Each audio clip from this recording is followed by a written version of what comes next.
जय गुरु जी, शुक्राना गुरु जी, अनंतम अनंतम शुक्राना गुरु जी। मेरे गुरु परिवार को भी शुक्राना, और मेरे गुरु परिवार को शुक्राना के साथ साथ मेरे पूरे परिवार की तरफ से गुरु जी के चरणों में प्रणाम, कोटि कोटि प्रणाम, बारंबार कोटि कोटि प्रणाम।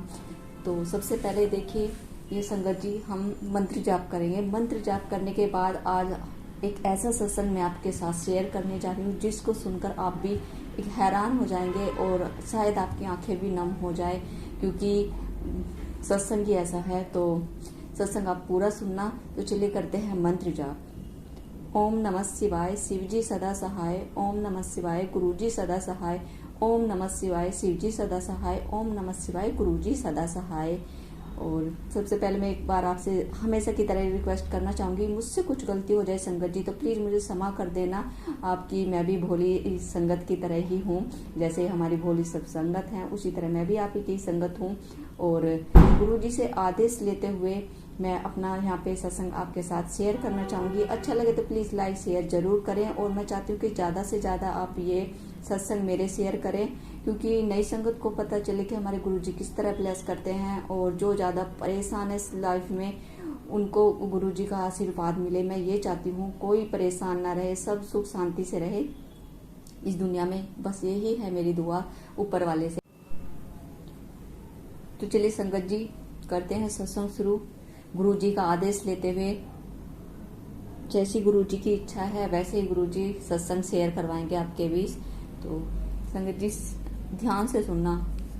सत्संग कुछ ऐसा ही है कि मेरा तो मन भर आया था सुन के, क्योंकि वो मेरे बहुत क्लोज है जिसका सत्संग आज मैं आपके बीच में शेयर करने जा रही हूँ। तो कुछ दिन पहले की बात है संगत जी, जो मेरी फ्रेंड है उसकी छोटी बहन की शादी थी।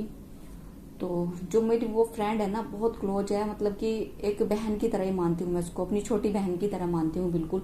तो कुछ भी उसकी लाइफ में दुख सुख हो या कुछ भी डिसीजन लेना हो तो वो मेरे पास कॉल करके कई बार मुझसे पूछती है, और जितनी मुझसे सलाह होती है मैं उसको अपनी तरफ से सलाह देती हूँ। बाकी ऊपर वाले की मर्जी, जो जिसकी लाइफ में होना वो होना ही होता है। तो क्या हुआ संगत जी कि उसकी बहन की शादी थी कुछ टाइम पहले। तो काफी बड़ी फैमिली है उनकी, तो सभी की शादी हो चुकी है। तो घर में 2 बच्चे हुए थे, अभी एक की शादी हो रहा है। और जिसकी शादी हुई है मैं उसके बारे में बताना चाहूंगी आपको कि जो मेरी फ्रेंड है उसकी बहन की शादी थी। तो क्या हुआ कि जिसकी शादी थी ना उस लड़की की डिमांड काफी ज्यादा थी, मतलब कि अपनी मम्मी को देखते हुए उसकी डिमांड बहुत ज्यादा थी। जितना उसकी मम्मी कर सकती थी उससे कहीं ज्यादा, मतलब कि उसने अपनी मम्मी से डिमांड रखी हुई थी। जैसे उनके घर में पहली शादियां हुई थी उसके अकॉर्डिंग उसकी बहुत ज्यादा डिमांड थी। तो जितना उसकी मम्मी से हो सका उसकी मम्मी ने उतना उसके लिए किया, बट उसके बाद भी संगत जी उसकी डिमांड बढ़ती गई जब तक मतलब कि उसकी शादी हुई उसकी डिमांड बढ़ती रही लास्ट टाइम तक। और उसकी मम्मी की इतनी मतलब कि बेचारी की वो नहीं थी, क्या बताऊं मैं, बोलते हुए मुझे अच्छा नहीं लग रहा क्योंकि मैं भी खुद एक माँ हूँ। तो उसकी मम्मी की इतनी मतलब बोलने का मन ही नहीं कर रहा, लेकिन बोलना पड़ेगा, बताना पड़ेगा, उतना उनकी औकात नहीं थी कि इतना कुछ अपनी बेटी को दे पाए वो। और लड़की की डिमांड थी कि डायमंड की रिंग हो, और दामाद की थी उसकी दामाद की भी डायमंड की रिंग हो, और जो भी मतलब कि फर्नीचर था वो उसकी खुद की मर्जी का था। जितना उसकी मम्मी का बजट था उससे ऊपर कहीं फर्नीचर हो गया था, बजट से बाहर फर्नीचर था। और जो भी मतलब कि शॉपिंग हुई थी वो सारी कुल मिला के उसी ससुराल वाले को जो लेना देना होता है वो भी उसी की मर्जी हुआ था। तो टोटली जो भी कुछ था लड़की की मर्जी से हुआ था। और जहाँ शादी हुई थी और डेकोरेशन वगैरह जो भी थी टोटली उसी की मर्जी से थी। तो बजट से बाहर जा चुका था काफी, और जितना मतलब कि उसकी मम्मी ने बजट लगा रखा था उससे 1 लाख प्लस ही कुछ और बजट पहुंच चुका था। लेकिन क्या हुआ कि पैसे कम पड़ गए थे और उसकी मम्मी की टेंशन बढ़ती जा रही थी, बहुत ज्यादा बढ़ती जा रही थी, क्योंकि शादी का 1 हफ्ता रह गया था संगत जी।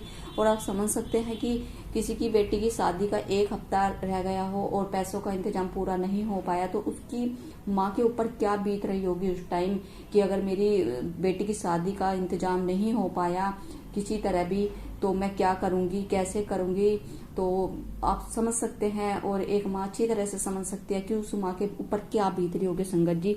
तो उसकी माँ बहुत ज्यादा परेशान थी कि मैं क्या करूं और क्या ना करूं। तो वो मेरे पास बीच बीच में फोन करती रहती थी कि मतलब दीदी अब ऐसा हो रहा है और मेरी बहन की इस तरह की डिमांड चलती जा रही है और मेरी मम्मी बहुत ज्यादा परेशान हो रही है, मैं क्या करूं दीदी, मुझे समझ नहीं आ रहा है।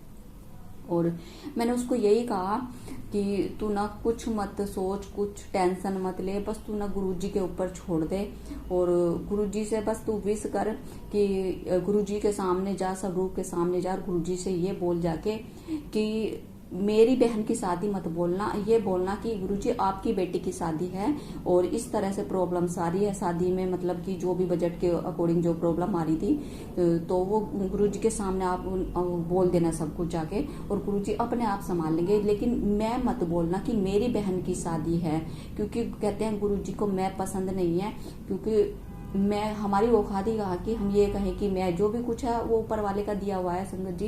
तो गुरुजी को ये शब्द सुनने पसंद है कि आपकी बेटी की शादी और गुरुजी आप संभाल लेना। तो मैंने उसको इसी तरह बताया और उसने कहा कि ठीक है मैं इस तरह ही करूंगी और इस तरह बोल दूंगी। तो उसने बोल दिया गुरुजी से इस तरह। फिर कुछ दिन बाद फिर उसकी मेरे पास कॉल आई, 2 से 3 दिन शादी के बचे हुए थे उनके। तो वो बोली थी कि मेरे घर में भी थोड़ा सा इशू चल रहा है, अब मैं क्या करूं। और मैंने कहा किस बात पे चल रहा है, तो उसने कहा कि मेरे हस्बैंड का भी मतलब कि बजट बिगड़ा हुआ है और शॉपिंग को लेके काफी मतलब कि घर में खैस बहस चल रही है और मैं शॉपिंग करना चाहती हूँ, लेकिन मेरे हस्बैंड ने मना कर दिया कि मैं शॉपिंग नहीं करा पाऊंगा अब की बार, क्योंकि बजट से बाहर मतलब कि उनका भी खर्चा हो रहा है। तो मैंने कहा कोई बात नहीं बहन, ऐसा कर जो भी कुछ है तू अब की बार उसी में कोऑपरेट कर अपने हस्बैंड के साथ। लेकिन उसने कहा कि नहीं, मेरा भी मन है कि मेरी बहन की शादी है तो मैं भी कुछ अपने लिए, बच्चों के लिए नई शॉपिंग करूं। तो उसने कहा कि नहीं, मैं नहीं कर सकती ऐसे, मैं नहीं मान सकती और मुझे शॉपिंग करनी है। मैंने उसको कहा ये भी तू ऐसे कर, गुरुजी के ऊपर ही छोड़ दे, जो कुछ है ना तू गुरुजी के ऊपर छोड़ दे और तू अपने हस्बैंड से कुछ मत बोल कि मेरे को शॉपिंग करनी है, क्या लेना है, क्या देना है, कुछ मत सोच, टेंशन मत ले तू, बिल्कुल गुरुजी सब कुछ ठीक करा देंगे, टाइम से पहले सब कुछ ठीक करा देंगे। तो उसने बोला कि ऐसा हो सकता है। मैंने कहा हाँ बिल्कुल हो सकता है, जब हम विश्वास करते हैं और गुरुजी हमें इतना ब्लेस करते हैं कि सब कुछ टेंशन फ्री होके हमें छोड़ देना चाहिए गुरुजी के ऊपर। तो उसने मेरे पास फोन किया और उसने बताया कि मेरे पास ना 2-3 दिन से ना ऐसे मैसेज आ रहे हैं कि तू टेंशन मत ले और पुत्र मैं समझ सकता हूँ कि तेरी टेंशन बढ़ती जा रही है और तू किसी चीज़ की टेंशन मत ले, सब कुछ मैं ठीक कर दूंगा। और मतलब कि ऐसे ही शादी के अकॉर्डिंग कुछ इस तरह के मैसेज उसके पास आ रहे थे, कुछ स्क्रीनशॉट लेके उसने मेरे पास भी भेजे। तो मैंने उसे समझाया कि यही चीज मैं तेरे को समझा रही थी और इसी तरह के देख तेरे पास मैसेज आ रहे हैं और गुरुजी बोल भी रहे हैं कि मैं सब कुछ संभाल लूंगा और तू टेंशन मत ले। तो अब तो तू बिल्कुल टेंशन फ्री हो जा और बस शादी की तैयारियां शुरू कर दे अपने मन में कि मेरी बहन को शादी में मुझे जाना है और बस खुश रहे और गुरुजी का शुक्राना करती रहे। तो उसने यही किया जो मैंने उसको बताया। तो हुआ संगत जी ये कि मुझे बताते हुए भी बहुत खुशी हो रही है कि हम जब संगत से कुछ बताते हैं और संगत ऐसा करती हैं और गुरुजी फिर उनको ब्लेस करते हैं तो और ज़्यादा हमें खुशी होती है कि गुरुजी ने हमारे उनको ब्लेस किया। तो जिस दिन वो जा रही थी अपने घर, शादी में जा रही थी, तो हुआ यूं कि उसके हस्बैंड ने उसको पैसे दिए, बच्चों की शॉपिंग करा चुके थे उसके हस्बैंड और उसको भी कुछ हजार रुपए दिए थे उसको। उसने मुझे नहीं बताया कि कितने हजार रुपए दिए, बट इतने पैसे दे दिए थे कि वो शॉपिंग कर सकती है उसमें और अपनी बहन को ले दे सकती है। तो वो बहुत खुश हुई और कि उसके हस्बैंड ने उसको पैसे दिए और बच्चों की भी शॉपिंग हो चुकी थी। और दूसरा कि उसकी मम्मी की कॉल आई और उसकी मम्मी से वो मतलब हर रोज ही बात करती रहती थी, क्योंकि एक बेटी भी बहुत दुखी हो जाती है जब पता चलता है कि बहन की शादी का इंतजाम नहीं हो पा रहा। मतलब कि सारा अरेंजमेंट हो चुका था बट कुछ कमी पड़ गई थी। तो फिर उसकी मम्मी ने बताया कि तू आ जा शादी में और बहुत खुश हूँ मैं कि तेरी बहन की शादी की सारी तैयारियां हो गया, बहुत सब कुछ अच्छा हो गया है और तुम्हें एक सरप्राइज भी मिलने वाला है कि मतलब कि बहुत अच्छा अरेंजमेंट करा रखा है शादी का उसकी बहन का। तो वो बहुत खुश होके गई अपने वहाँ शादी में, और उसके हस्बैंड ने जो पैसे दिए वो पैसे लेके गई, और अच्छी तरह से उनकी शॉपिंग हुई, बच्चों की शॉपिंग हुई, और मेरी फ्रेंड की मतलब खुद ने उसने अपनी शॉपिंग करी और अपनी बहन के लिए शॉपिंग करी, और अच्छा लेना देना किया अपनी बहन को उसने। और क्या हुआ कि शादी बहुत अच्छी हुई थी। हाँ संगत जी, बहुत ज़्यादा मतलब कि जितनी उम्मीद लगा रखी थी उससे कहीं ज़्यादा उसकी बहन की शादी हुई, और वो बहुत ज़्यादा खुश थी, बहुत ही ज़्यादा खुश थी। और उसने मेरे पास कॉल किया कि सच में बहुत अच्छी दीदी शादी हुई है, बहुत ज़्यादा अच्छी शादी हुई है, और मैं गुरुजी को शुक्राना बोलना चाहती हूँ, और गुरुजी के बड़े मंदिर भी जाना चाहती हूँ कि गुरुजी ने मुझे इतना ब्लेस किया और सब कुछ इतना अच्छा हो गया। और जो गुरुजी के मैसेज आ रहे थे वो वाकई में मेरी लाइफ से जुड़े हुए थे, और जो भी था ये सब हकीकत थी, और गुरुजी पे उसका इतना विश्वास बढ़ा, बहुत ज़्यादा विश्वास बढ़ा।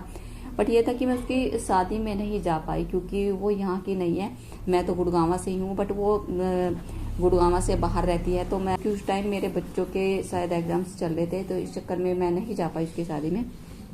लेकिन मुझे खुशी हुई, बहुत खुशी हुई कि वो बहुत खुशी, और उसकी बहन की शादी इतनी अच्छी हुई और बहुत अच्छे से उसकी बहन की विदाई होगी। तो गुरुजी ने देखे कितना ब्लेस किया है, देखे शंकर जी उसको बहुत ब्लेस किया है। और इसी तरह गुरुजी, मैं तो कहती हूँ सबको ब्लेस करते रहें। और आप सबको ये सत्संग कैसा लगे प्लीज़ कमेंट करके ज़रूर बताना, क्योंकि मुझे बहुत खुशी हुई। क्योंकि एक माँ की अगर आत्मा किसी भी चीज़ के लिए देखे तड़पती है तो बहुत दुख होता है। और उसकी माँ पे तो देखे क्या बनाई थी कि शादी का इंतजाम मतलब कि लास्ट टाइम में नहीं हो पा रहा था, तो उसकी माँ के ऊपर क्या बीत रही होगी, और कैसे गुरुजी ने सब कुछ चमत्कार कर दिया, कैसे गुरुजी ने सब कुछ संभाल लिया। और देखिए जो कि उसकी मम्मी की बेचारी की औकात नहीं थी कि डायमंड की रिंग बनवा दे बेटी के लिए, दामाद के लिए बनवा दे, बट देखिए डायमंड की रिंग बेटी के लिए बनवाई, दामाद के लिए बनवाई, और फर्नीचर उसकी पसंद का, सारी अरेंजमेंट उसी की पसंद की थी।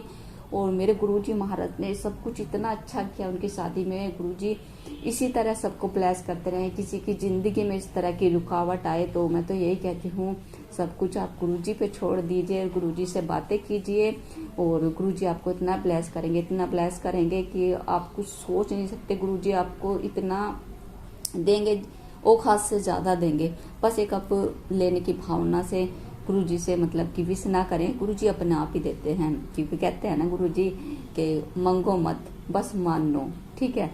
तो सिर्फ मानते रहो, गुरुजी को प्यार करते रहो, भाव की ज़रूरत है। हमेशा की तरह बताऊंगी कि गुरुजी हमारे बहुत ही प्यारे, बहुत ही भोले हैं, और गुरुजी को हमारे भाव की ज़रूरत है। संगत जी बस प्यार करते रहिए गुरुजी को, और गुरुजी का शुक्राना करना चाहूँगी, मैं बारंबार शुक्राना करना चाहूँगी कि मेरे गुरुजी इतना ब्लेस करते हैं सबको, और मुझे भी बहुत ब्लेस किया है। और दिन पे दिन संगत मेरे साथ जुड़ती जा रही है, इसका भी मुझे बहुत मतलब कि खुशी है कि थोड़ी सी संगत थी मेरे साथ जब मैंने सत्संग शुरू किए थे, और आज मेरे साथ संगत जुड़ती जा रही है, तो ये भी गुरुजी की ब्लेसिंग है मेरे लिए। तो देखिए संगत जी, आज का सत्संग बस मैं यहीं पर विराम करना चाहूँगी मंत्र जाप के साथ, और सभी से रिक्वेस्ट है फिर लास्ट में लाइक शेयर जरूर करें संगत जी। तो चलिए मंत्र जाप कर लेते हैं संगत। ओम नमः शिवाय, शिव जी सदा सहाय। ओम नमः शिवाय, गुरु जी सदा सहाय। ओम नमः शिवाय, शिव जी सदा सहाय। ओम नमः शिवाय, गुरु जी सदा सहाय। लव यू गुरु जी। इसी तरह ब्लेस करते रहिए सभी को सभी संगत को इसी तरह ब्लेस करते रहिए। जय गुरु जी। शुक्राना गुरु जी, अनंतम अनंतम शुक्राना गुरु जी। लव यू मेरे गुरु जी।